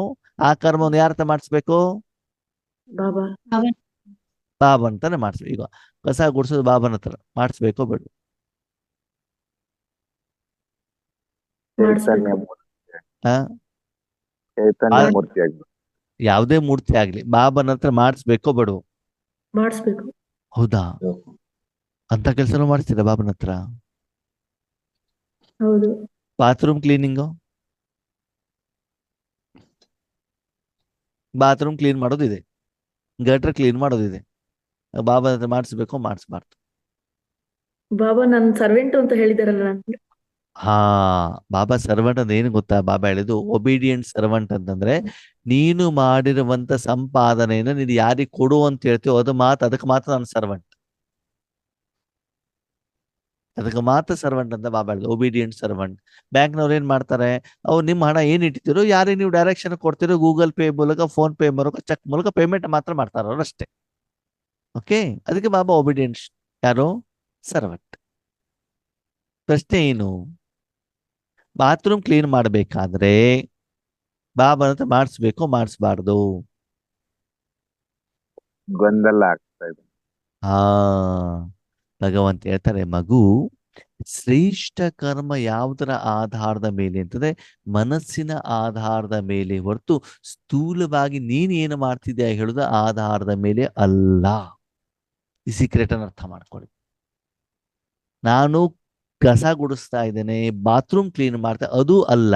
ಇನ್ನು ನಿನ್ನ ಮನಸ್ಸು ಹೇಗಿದೆ. ಈಗ ನಾನು ಈಶ್ವರಿ ಜ್ಞಾನವನ್ನೇ ಹೇಳ್ತಾ ಇದ್ದೇನೆ, ಯೋಗನೇ ಮಾಡ್ತಾ ಇದ್ದೇನೆ, ಸ್ಟೇಜ್ ಮೇಲೆ ಕೂತ್ಕೊಂಡಿದ್ದೇನೆ, ಮನಸ್ಸಿನಲ್ಲಿ ಯಾರಿಗೋ ಬೈತಾ ಇದ್ದೇನೆ, ಶ್ರೇಷ್ಠ ಕರ್ಮ ಹೌದೋ ಅಲ್ವೋ? ಅಲ್ಲ. ಅಲ್ಲ. ಗದ್ದೆ ಮೇಲೆ ಕೂತ್ಕೊಂಡಿದ್ದೀರಿ, ನಿಮ್ಗೆಲ್ಲ ಸೀಟನ್ನ ಕೊಟ್ಟಿದ್ದಾರೆ, ಸ್ಟೇಜ್ ಇದೆ, ಎಲ್ಲ ಇದೆ, ಡೈಮಂಡ್ ಹಾಲ್ ಅಲ್ಲೇ ಕೂತ್ಕೊಂಡಿದ್ದಾರೆ, ಮನಸ್ಸಿನ ಜೊತೆ ಯಾರ ಜೊತೆ ಜಗಳ ಮಾಡ್ತಾ ಇದ್ದೀರಾ. ಶ್ರೇಷ್ಠ ಕರ್ಮ ಹೌದೋ ಅಲ್ವೋ? ಅಲ್ಲ. ಬಾತ್ರೂಮ್ ಕ್ಲೀನ್ ಮಾಡ್ತಿದ್ದೀರಿ, ಬಾಬಾ ನೀನ್ ಬಂದು ಕ್ಲೀನ್ ಮಾಡಪ್ಪ, ನನಗೆ ಗೊತ್ತಿಲ್ಲ, ಲೈಟ್ ಶಾಂತ. ಈಗ ಹೇಳಿ, ಬಾಬಾ ಹತ್ರ ಮಾಡಿಸ್ಬೇಕು ಮಾಡಿಸ್ಬಾರ್ದು? ಮಾಡಿಸ್ಬೇಕು. ಹೊರಗಡೆಗೆ ಸ್ಥೂಲವಾಗಿ ಯಾವುದೇ ಕರ್ಮ ಇರ್ಲಿ ಅದರ ಬಗ್ಗೆ ನಿನಗೆ ಚಿಂತೆ ಬೇಡ. ಈಗ ಭಗವಂತ ಬಾತ್ರೂಮ್ ಅಲ್ಲಿ ನೆನ್ಪು ಮಾಡಬೇಡಿ ಅಂತ ಹೇಳಿದಾರ, ಅದ್ರಲ್ಲೂ ಅಥವಾ ಅಲ್ಲೂ ಕೂಡ ನೆನ್ಪು ಮಾಡು ಅಂತ ಹೇಳಿದಾರ? ಅಲ್ಲೂ ಕೂಡ ನೆನಪು ಮಾಡಿ ಅಂತ ಹೇಳಿದ್ದಾರೆ. ಎಲ್ಲಿ ಬೇಕಾದ್ರೂ ಇಲ್ಲಿ ನೀವು ನನ್ನ ನೆನಪು ಮಾಡಿ ಅಂತ ಹೇಳಿದ್ದಾರೆ, ಹೌದು ತಾನೇ? ಹೌದು. ಅದಕ್ಕಾಗಿ ಭಗವಂತ ಹೇಳ್ತಾರೆ, ಶ್ರೇಷ್ಠ ಕರ್ಮ ಮತ್ತು ಕನಿಷ್ಠ ಕರ್ಮ ನಿನ್ನ ಮನಸ್ಸಿನ ಆಧಾರದ ಮೇಲೆ ಹೊರತು ಶರೀರದ ಆಧಾರದ ಮೇಲೆ ಮತ್ತು ನಿನ್ನ ಶರೀರ ಇರುವಂತ ಸ್ಥಳದ ಆಧಾರದ ಮೇಲೆ ಅಲ್ಲ. ನೀನು ಬಾತ್ರೂಮ್ ಕ್ಲೀನ್ ಮಾಡ್ತಾ ಇದ್ರು ಕೂಡ ನಿನ್ನ ಮನಸ್ಥಿತಿ ಚೆನ್ನಾಗಿದ್ದಿದ್ರೆ ನಿನ್ನ ಅಕೌಂಟಲ್ಲಿ ಚೆನ್ನಾಗಿ ಜಮಾ ಆಗ್ತದೆ. ಓಕೆ, ಅದೇ ನೀನು ನಿಮಿತ್ತವಾಗಿ ವೈಟ್ ಡ್ರೆಸ್ ಹಾಕೊಂಡ್ಬಿಟ್ಟು ಸ್ಟೇಜ್ ಮೇಲಿದ್ದು ಭಾಷಣ ಮಾಡ್ತಿದ್ರು ಕೂಡ ಮನಸ್ಸಿನಲ್ಲಿ ಸ್ವಾರ್ಥ, ಹೊಟ್ಟೆ ಕಿಚ್ಚು, ಯಾರನ್ನು ಕಾಲೆಳೆಯುವಂತ ಉದ್ದೇಶ, ಸಿಟ್ಟು, ಯಾರನ್ನು ನಿಂದನೆ ಮಾಡುವಂತ ಮನೋಭಾವ ಇಟ್ಕೊಂಡಿದ್ದಿದ್ರೆ ಅವಾಗ ನಿಮ್ಮ ಸ್ಥಿತಿ ಏನಾಗ್ತದೆ? ಸಫಲ ಆಗತ್ತೋ ವಿಫಲ ಆಗತ್ತೋ ಆತ್ಮೀಯರೇ? ವಿಫಲ. ಅದಕ್ಕಾಗಿ ಸ್ಥೂಲ ಆಧಾರದ ಮೇಲೆ ನೀವು ಯಾರನ್ನು ಏನ್ ಮಾಡ್ಬೇಡಿ, ನಿರ್ಣಯ ಮಾಡಬೇಡಿ. ಕೆಲವೊಂದ್ಸಲ ಹಳೆ ಬಟ್ಟೆ ಹಾಕೊಂಡಿರುವಂತ ಬಡವನು ಕೂಡ ಗುಣದಿಂದ ಚೆನ್ನಾಗಿರ್ತಾನೆ. ಸಿಟ್ಟು ಮಾಡ್ಕೊಳ್ಳುವಂತ ಕೋಟ್ಯಾಧಿಪತಿನೂ ಕೂಡ ಏನಾಗಿರ್ತಾನೆ? ಕೆಟ್ಟವನಾಗಿರ್ತಾನೆ. ಹಣದ ಆಧಾರದ ಮೇಲೆ, ಬಟ್ಟೆಯ ಆಧಾರದ ಮೇಲೆ. ಓಕೆ, ನಿಮ್ಗೊಂದು ಪ್ರಶ್ನೆ ಆತ್ಮೇಲೆ, ಬಿಳಿ ಚರ್ಮ ಇರೋರು ಎಲ್ಲರೂ ಒಳ್ಳೆಯವರು, ಕಪ್ ಚರ್ಮ ಇರೋರು ಎಲ್ಲರೂ ಕೆಟ್ಟವರು, ಹೌದಾ ಅಲ್ವೋ? ಅಲ್ಲ. ಇಲ್ಲ.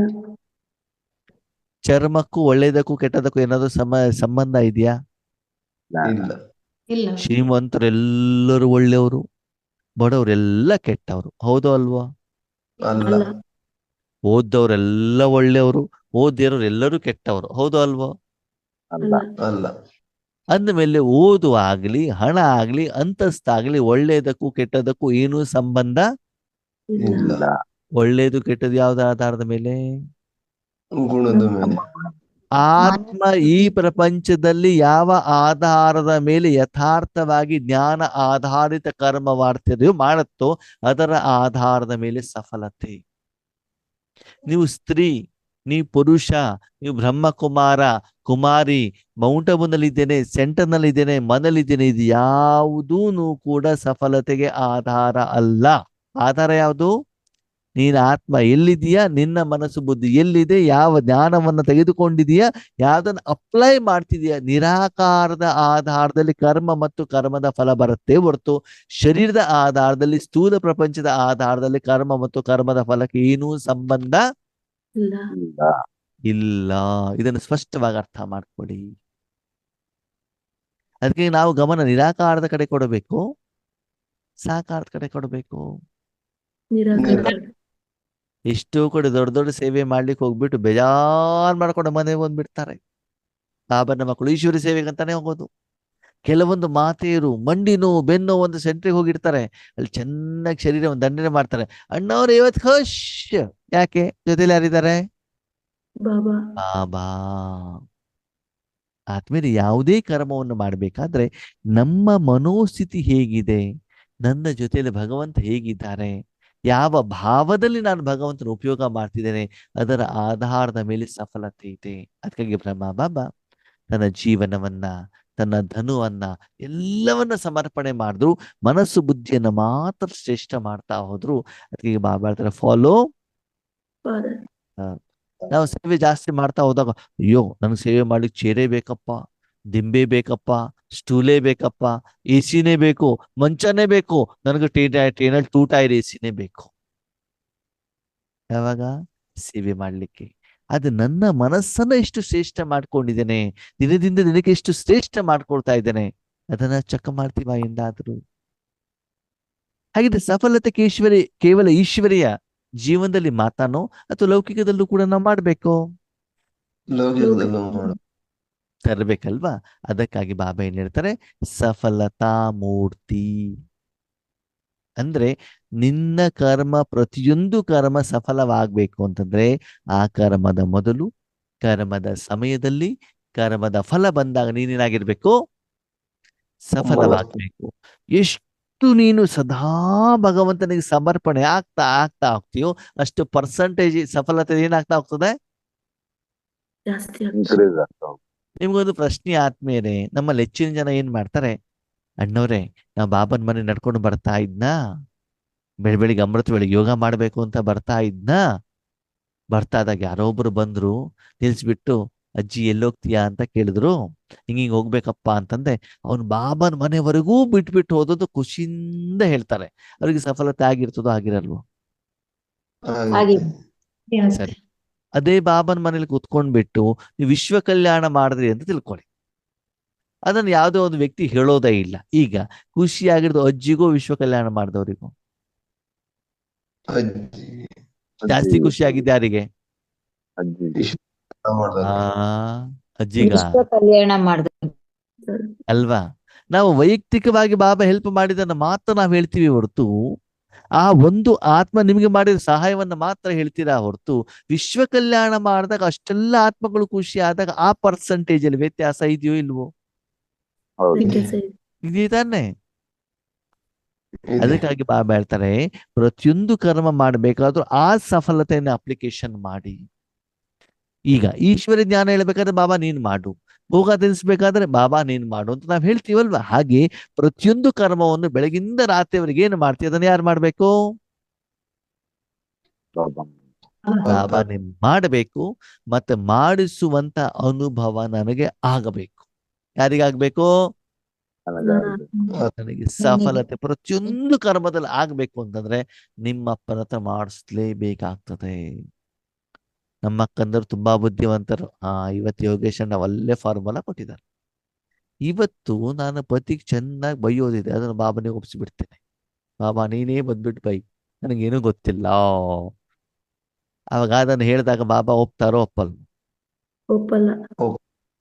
ಹ್ಮ್ ಒಪ್ಪಲ್ಲ. ಬಾಬನ ಹತ್ರ ಬಂದ್ಬಿಟ್ಟು ಯಾರನ್ನ ಕೊಲೆ ಮಾಡು, ಕಳತನ ಮಾಡೋದು ಬಾಬಾ ಮಾಡ್ತಾರೋ ಮಾಡಲ್ವೋ? ಮಾಡಲ್ಲ.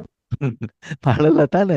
ಅದಕ್ಕಾಗಿ ಏನು ಬಾಬಾ ಮಾಡ್ತಾರೆ ಮಾಡಲ್ಲ ಅಂತ ಗೊತ್ತಿಲ್ಲ. ಇಲ್ಲ ನಾನು ಬಾಬನ ಹತ್ರನೇ ಮಾಡ್ತೀನಪ್ಪ, ನಾನು ಮಾಡಿಲ್ಲ. ತುಂಬಾ ಬುದ್ಧಿವಂತರಾಗ್ಬೇಡಿ.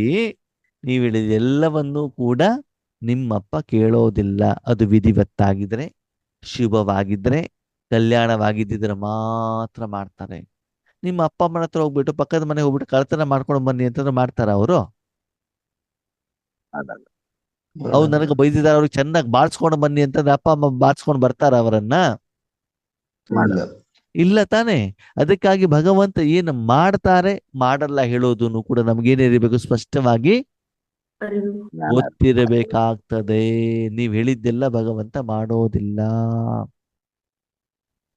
ಯಾವುದು ಕಾನೂನಾತ್ಮಕವಾಗಿದೆಯೋ, ಯಾವುದು ವಿಧಿವತ್ತಾಗಿದೆಯೋ, ಯಾವುದಲ್ಲಿ ಕಲ್ಯಾಣ ಇದೆಯೋ ಆ ಕರ್ಮದ ಜವಾಬ್ದಾರಿಯನ್ನು ಭಗವಂತ ಕೊಟ್ಟಾಗ ಅದನ್ನು ಸ್ವೀಕಾರ ಮಾಡ್ತಾರೆ. ಆವಾಗ ಅದನ್ನು ಮಾಡ್ತಾರೆ. ಆ ಕರ್ಮದ ಫಲ ಸಫಲತೆ ಸಿಗ್ತದೆ. ಆದ್ಮೇಲೆ ನಾನು ನನ್ನದು ಹೇಳುವಂತ ಅಹಂಭಾವದಲ್ಲಿ ನೀನು ಕರ್ಮವನ್ನ ಮಾಡಿದ್ರೆ ಸ್ವಲ್ಪ ಸಮಯದ ಸಫಲತೆ ಸಿಗ್ಬೋದು. ಅದು ನಿಜವಾದಂತ ಆಂತರಿಕ ಖುಷಿ ಇರ್ಲಿಕ್ಕೆ ಸಾಧ್ಯವಿಲ್ಲ. ಅದಕ್ಕಾಗಿ ಸಫಲತಾ ಮೂರ್ತಿ ಅಂತಂದ್ರೆ ಈಶ್ವರಿಯ ಸೇವೆಯಲ್ಲಿ ನಾವು ಹೇಗೆ ನಿಧಾನಕ್ಕೆ ಬಾಬನಿಗೆ ಒಪ್ಪಿಸ್ತಾ ಹೋಗ್ತೀವೋ, ಕರ್ಮದ ಸಮಯದಲ್ಲೂ ಭಗವಂತನಿಗೆ ಒಪ್ಪಿಸಿಬಿಟ್ಟು ಅಲ್ಲಿ ನನ್ನ ವೈಯಕ್ತಿಕ ಕರ್ಮ ಮತ್ತು ಈಶ್ವರಿಯ ಕರ್ಮ ಅಂತ ನಾನು ಬೇರೆ ಬೇರೆ ಆಗೋದಿಲ್ಲ. ಮಾಡಬಾರದು. ನನ್ನ ವೈಯಕ್ತಿಕ ಬೇರೆ, ಬಾಬನ ಬೇರೆ, ಸೆಂಟರ್ ಇದೆ ಬೇರೆ, ಇದರ ಬೇರೆ ಅಂತ ಮಾಡಬಾರದು. ಬಾಬನ ಮೌದು ಆದ್ಮೇಲೆ ಎಲ್ಲ ಕರ್ಮನೂ ಕೂಡ ಯಾರ್ದು?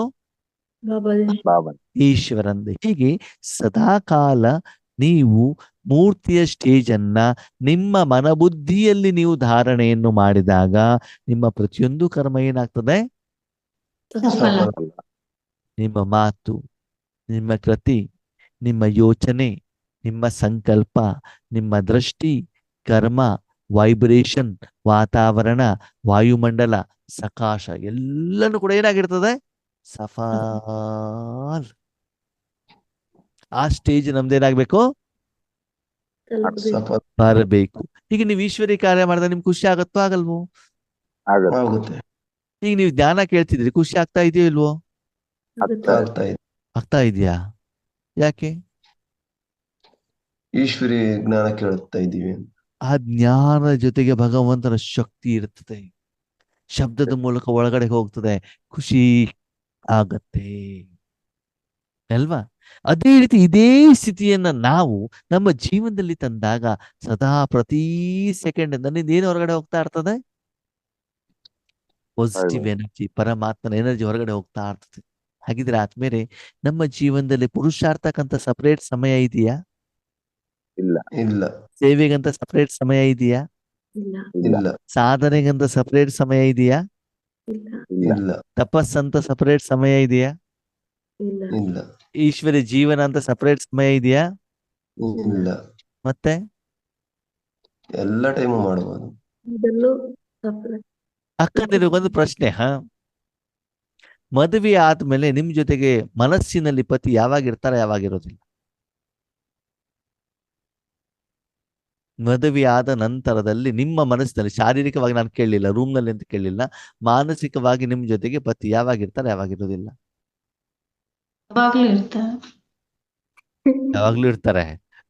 ಪತಿನ ಇಟ್ಕೊಳ್ಳಿಕ್ ಬರ್ತದೆ, ಪರಮಾತ್ಮ ಇಟ್ಕೊಳ್ಳಿಕ್ ಅನ್ನೋರೆ ನಾವು ನೆನ್ಪಾಡೋದು ಹೇಗೆ?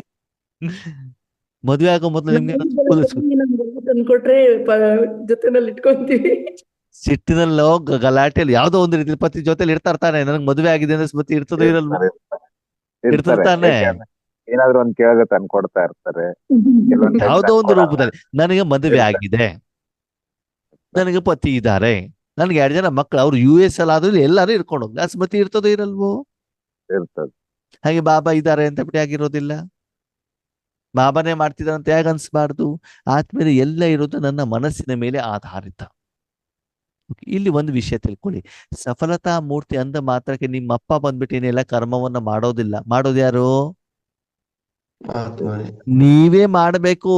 ನೀವೇ ಮಾಡ್ಬೇಕಾದ್ರೆ ಬಾಬಾ ಮಾಡ್ತಿದ್ದಾರೆ ಮಾಡ್ತಿದ್ದಾರೆ ಮಾಡ್ತಿದ್ದಾರೆ ಅಂತಂದಾಗ ಭಗವಂತನ ಶಕ್ತಿ ಏನಾಗ್ತಾ ಇರ್ತದೆ ನಿಮ್ಗೆ? ಸಿಗ್ತಾ ಇರ್ತದೆ. ಸ್ವತಃ ಭಗವಂತ ಬಂದ್ಬಿಟ್ಟು ಏನ್ ಮಾಡಲ್ಲ. ಅರ್ಥ ಆಯ್ತಾ? ಆ ಭಗವಂತನ ವೈಬ್ರೇಷನ್ ಎಲ್ಲ ಕಡೆಗೆ ಇದೆಯೋ ಅದು ಆ ಕರ್ಮದಲ್ಲಿ ಏನಾಗುತ್ತೆ, ಆ್ಯಡ್ ಆಗ್ಬಿಟ್ಟು ಏನಾಗ್ತದೆ, ಹೊರಗಡೆ ಹೋಗ್ತಾ ಇರ್ತದೆ. ಅವಾಗ ನಿಮ್ಗೆ ಸಫಲತೆ ಹೇಳೋದು ಬರ್ತಾ ಇರ್ತದೆ. ಅದಕ್ಕಾಗಿ ಸದಾ ಪ್ರತಿಯೊಂದು ಕರ್ಮದಲ್ಲೂ ಮೂರ್ತಿಯಾಗ್ಬಿಟ್ಟು ನಿಮ್ಮ ಜೀವನದಲ್ಲೂ ಸಫಲರಾಗಿ, ಬೇರೆಯವರ ಜೀವನದಲ್ಲೂ ಸಫಲರಾಗಿ, ವಿಶ್ವದಲ್ಲೂ ಕೂಡ ಸಫಲರಾಗಿ, ಇನ್ನು ಮೇಲೆ ನಮ್ಮ ಜೀವನವನ್ನ ಲೌಕಿಕ ಅಲೌಕಿಕ ಅಂತ ಬೇರೆ ಮಾಡೋದು ಬೇಡ. ಅಲೌಕಿಕದಲ್ಲೂ ಬೇರೆ ಅಲ್ದೇನೆ ಸದಾ ಕಾಲ ನಾವೇನಾಗಿರ್ಬೇಕು? ಮೂರ್ತಿ ಸ್ವರೂಪದಲ್ಲಿ ಒಂದೊಂದು ಕ್ಷಣನೂ ಕೂಡ ಸಫಲತೆಯ ಸುಖವನ್ನ ಏನ್ ಮಾಡ್ತಾ ಹೋಗ್ಬೇಕು? ಅನುಭವ ಮಾಡುವಂತಹ ಸಫಲತಾ ಮೂರ್ತಿಗಳಾಗಿ ಸದಾಕಾಲ ಇದೇ ಸ್ಮೃತಿಯಲ್ಲಿ ನನ್ನ ಪ್ರತಿಯೊಂದು ಕರ್ಮವನ್ನು ಯಾರು ಮಾಡ್ತಿದ್ದಾರೆ? ಬಾಬಾ ಮಾಡ್ತಿದ್ದಾರೆ. ಒಂದು ವಿಷಯ ತಿಳ್ಕೊಳ್ಳಿ, ನಿಮ್ಮ ಪ್ರತಿಯೊಂದು ಕರ್ಮ ಸಫಲವಾಗಬೇಕು ಅಂತಂದ್ರೆ ಆ ಸೆಕೆಂಡ್ ಆ ಕರ್ಮದಲ್ಲಿ ಭಗವಂತನ ಶಕ್ತಿ ಪ್ರವಾಹ ಆಗಲೇಬೇಕು. ಅದ ಆಗಿಲ್ಲ ಅಂತಂದ್ರೆ ಸಫಲತೆ ಆಗ್ಲಿಕ್ಕೆ ಸಾಧ್ಯವೇ ಇಲ್ಲ. ಭಗವಂತನ ಆಶೀರ್ವಾದ ಅಲ್ಲ. ಏನ್ ಹೇಳ್ತಾರೆ ಬಾಬಾ? ಇವತ್ತೇನ್ ಹೇಳಿದ್ರು ಬಾಬಾ? ಶ್ರೀಮತನೂ ಅಲ್ಲ, ಆಶೀರ್ವಾದನೂ ಅಲ್ಲ, ಭಗವಂತನ ಶಕ್ತಿ ಅದ್ರಲ್ಲಿ ಏನಾಗ್ಬೇಕು? ಪಾಸ್ ಆಗ್ತಾ ಇದ್ದಾಗ ಮಾತ್ರ ನೀವು ಎಲ್ಲೇ ಇರಿ, ಹೀಗೆ ಇರಿ, ಆವಾಗ ಆ ಕರ್ಮ ಏನಾಗ್ತದೆ? ನಿಮಗೂ ಸಫಲ ಹೆಂಗ್ ಗೊತ್ತಾಗ್ಬಿಡ್ತದೆ? ಹೆಂಗ್ ಗೊತ್ತಾಗತ್ತೆ ಸಫಲತೆ ಆಗಿದೆಯಲ್ಲ? ಹೆಂಗ್ ಗೊತ್ತಾಗತ್ತೆ? ಖುಷಿಯಾಗಿದ್ದೀರಾ, ಶಾಂತವಾಗಿದ್ದೀರಾ, ಆ ಸಮಯದಲ್ಲಿ ಭಗವಂತನ ಜೊತೆಲಿರುವಂತ ಅನುಭವ ಆಗ್ತಾ ಇದೆಯಾ? ಅದಾಗ್ತಾ ಇದೆ, ಏನಾಗಿದೆ ಅಂತ ತಿಳ್ಕೊಳ್ಳಿ. ಎದುರುಗಡೆ ಏನು ಬೇಕಾದ್ರೂ ಹೇಳಿ ಆತ್ಮೀಯ ಅಣ್ಣವ್ರು ಇವತ್ತು ಕ್ಲಾಸೇ ಸರಿ ಇರ್ಲಿಲ್ಲ, ಚಿಂತೆನೆ ಮಾಡ್ಬೇಡಿ. ತುಂಬಾ ಚೆನ್ನಾಗಿತ್ತು. ಚಿಂತೆ ಮಾಡಬೇಡಿ, ಏನಾಗಿದೆಯೋ ಬಿಟ್ಟಿದೆ ಯಾರಿಗ್ ಗೊತ್ತೋ? ಬಾಬು. ಬಾಬಾ ನಿಮ್ಗೆ ಗೊತ್ತಿದೆ ತಾನೆ. ಅದರ ಅದಕ್ಕೆ ಮೊನ್ನೆ ಬಾಬಾ ಅನುಭವದ ಮೂರ್ತಿಲಿ ಹೇಳಿದ್ರಲ್ವಾ, ನಿಮ್ಮನ್ನು ಹೇಗೆ ಉಪಯೋಗ ಮಾಡಿದಾರಂತ ನೀವು ಚೆಕ್ ಮಾಡ್ಕೊಳ್ಳಿ. ಎದುರುಗಡೆ ವ್ಯಕ್ತಿಯ ಹೇಳುವಂತ ಗಾಯನದ ಆಧಾರದಲ್ಲಿ, ವರ್ಣನೆಯ ಆಧಾರದಲ್ಲಿ, ಉಡುಗೊರೆಯ ಆಧಾರದಲ್ಲಿ, ಸನ್ಮಾನದ ಆಧಾರದಲ್ಲಿ ದಯವಿಟ್ಟು ಏನು ಮಾಡಬೇಡಿ. ತಗೊಂಬಾರ್ದು. ಪ್ರಪಂಚದಲ್ಲಿ ಜನ ಹೇಗಿದೆ ಅಂತಂದ್ರೆ, ಮರ ಹತ್ತಿಸ್ಲಿಕ್ಕೂ ರೆಡಿ, ಹಚ್ಚಿದ ಮೇಲೆ ಬೀಳ್ಸೋದಕ್ಕೂ ಕೆಳಗಡೆ ಕೊಡ್ಲಿ ಆಗ್ಬಿಟ್ಟು ಕಡಿಲಿಕ್ಕೂ ರೆಡಿ. ಈಗ ನಾನು ಕೆಳಗಡೆ ಬೀಳಬಾರ್ದು ಅಂತಂದ್ರೆ ಏನ್ ಮಾಡ್ಬೇಕು? ಬಾಬುನ್ ಜೊತೆಲಿ ಇಟ್ಕೋಬೇಕು. ಮರ ಹತ್ತಬಾರ್ದು. ಅವ್ರು ಹೇಳಿದ್ರು ಅಂತ ಮರ ಹತ್ತಬಾರ್ದು. ಮರ ಹತ್ತಾಗ್ತಾರೆ ಕೊಡ್ಲಿ ಬೀಳೋದು.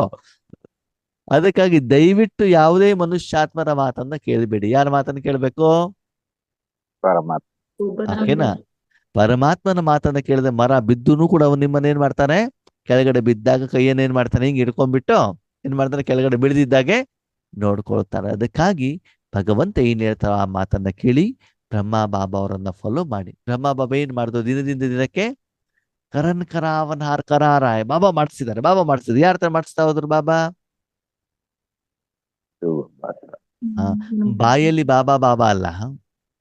ನಮ್ಮಲ್ಲಿ ಬಾಯಲ್ಲಿ ಬಾಬಾ ಬಾಬಾ ಇರ್ತದೆ, ಫೋಟೋದಲ್ಲಿ ಬಾಬಾ ಬಾಬಾ ಇರ್ತಾರೆ, ಡಬ್ಬದಲ್ಲಿ ಸ್ಟಿಕ್ಕರ್ ಇರ್ತದೆ, ಕ್ಯಾಲೆಂಡರ್ಗಳು ಇರ್ತವೆ, ಎಲ್ಲ ಬರ್ತಾವೆ. ಅದು ಬನ್ನಿ ತನ್ನಿ, ಅದು ನಾನು ಬೇಡ ಅಂತ ಹೇಳಲ್ಲ. ಆದ್ರೆ ಮುಖ್ಯವಾಗಿ ಎಲ್ಲಿರ್ಬೇಕು ಬಾಬಾ? ಮೂರ್ತಿಯಲ್ಲಿರ್ಬೇಕು. ಎಲ್ಲಿರ್ಬೇಕು ಮೂರ್ತಿಯಲ್ಲಿರ್ಬೇಕು.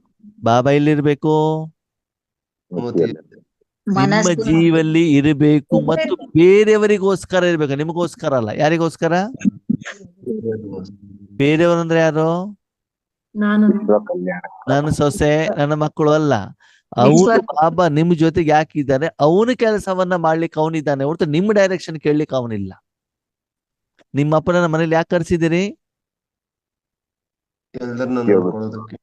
ನಿನಗೇನು ಬೇಕೋ ಅದನ್ನ ಮಾಡ್ಕೊಳಪ್ಪ. ಅವನಿಗೆ ಡೈರೆಕ್ಷನ್ ಕೂಡ ಕೊಡಬೇಡ. ನೀನು ವಿಶ್ವ ಕಲ್ಯಾಣನೂ ಮಾಡು, ಸರ್ವಶಕ್ತಿ ಏನು ಬೇಡ. ಅವನಿಗೆ ಒಂದೇ ರಿಕ್ವೆಸ್ಟ್ ಹಾಕಿ, ನೀವ್ ಬರಬೇಕು, ನಿನಗೆ ಬೇಕಾ ನೀನ್ ಮಾಡ್ಕೊಂಡು ಹೋಗ್ತಾರೋ ಅಷ್ಟೇ. ಏನಾದ್ರೂ ಮಾಡು, ನಿನ್ನಲ್ಲಿ ಇರ್ಬೇಕು, ಮಾಡ್ತಾ ಇರ್ಬೇಕು ಅಷ್ಟೇ. ಅದ್ ನನ್ಗೆ ಗೊತ್ತಾಗ್ಬೇಕು. ಅದು ನಾನು ಈಶ್ವರಿಯ ಮಿಷನ್, ನನ್ನ ಉಪಯೋಗಿಸ್ಕೊ. ಉಪಯೋಗ ಮಾಡಿ, ನನಗೆ ಗೊತ್ತಾಗ್ಬೇಕು ಅದಷ್ಟೇ. ನನಗೆ ಶಕ್ತಿ ಫ್ಲೋ ಆಗಿದ್ದು ಗೊತ್ತಾಗ್ಬೇಕು. ನೀನ್ ಅಲ್ಲಿ ಇದೆಯಾ ಅಂತ ನನಗೆ ಗೊತ್ತಾಗ. ನೀನ್ ಏನಾದ್ರೂ ಮಾಡಪ್ಪ, ನೀನ್ ಯಾರಾಗಾದ್ರೂ ಕೊಟ್ಕೋ, ಏನಾದ್ರೂ ಮಾಡು, ವಿಶ್ವ ಕಲ್ಯಾಣ ಮಾಡಿ, ಏನಾದ್ರೂ ಮಾಡು, ನಾನು ನಿನ್ನ ಕಾರ್ಯಕ್ಕೆ ಅಬ್ಜೆಕ್ಷನ್ ಮಾಡೋದಿಲ್ಲ. ನನ್ನ ರಿಕ್ವೆಸ್ಟ್ ಒಂದೇ, ನಿನ್ನಲ್ಲಿ ಸದಾ ಇರಬೇಕು. ನೀನಿರೋದು ನನಗೆ ಸಫಲತೆ ಆದಾಗ ನನಗೆ ಗೊತ್ತಾಗ್ಬೇಕು ಅಷ್ಟೇ. ಅಷ್ಟು ಮಾತ್ರ ನನ್ನ ರಿಕ್ವೆಸ್ಟ್ ಹೊರತು ಮತ್ ಯಾವ ಡಿಮಾಂಡ್ ನಮ್ದು ಇಲ್ಲ. ನಾನು ಲಕ್ಷ್ಮೀನಾರಾಯಣ ಆಗ್ಬೇಕು, ನಾನು ಸತಿಗೆ ಹೋಗ್ಬೇಕು, ನಮ್ದು ಏನು ಡಿಮಾಂಡ್ ಇಲ್ಲ. ನೀನ್ ಇರಬೇಕು ಅಷ್ಟೇ. ಸದಾಕಾಲ ಇದ್ದಾನೋ ಇಲ್ವೋ ಅಂತ ನೀವೇನ್ ಮಾಡ್ತಾ ಹೋಗ್ಬೇಕು? ಚೆಕ್ ಮಾಡ್ತಾ ಹೋಗಿ. ಚೆಕ್ ಯಾವ್ದಲ್ಲಿ?